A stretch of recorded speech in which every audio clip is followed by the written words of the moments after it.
Medyo intense itong project nila Kitty sa school ha. Solar oven daw to. Yeah, papakita ko sa inyo kung paano nagwo-work ito. And meron siyang chocolate, meron ding graham crackers, and then marshmallow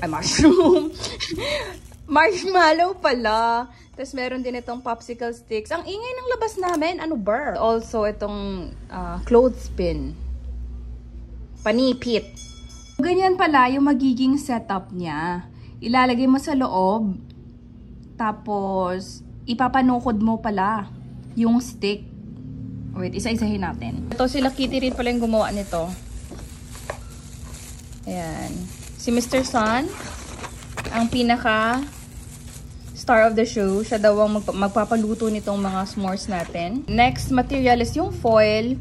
Diyan magre-reflect yung sunlight para maluto yung marshmallow. Black nga pala yung color ng box natin. Ayan, para daw mag-reflect. Ay, mali. Para ma-absorb yung heat.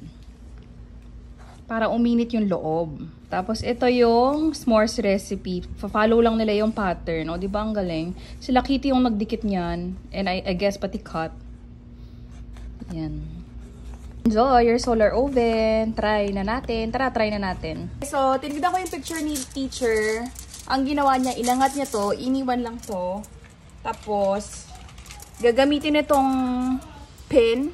And ito, parang like this. To keep it standing. Like that.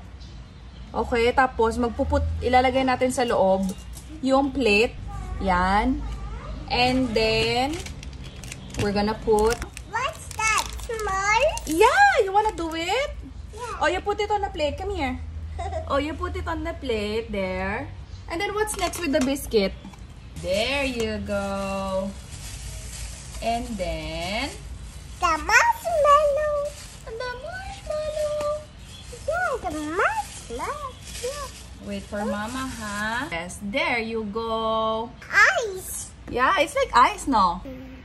There you go. Go. Only one? Only one? Make it two.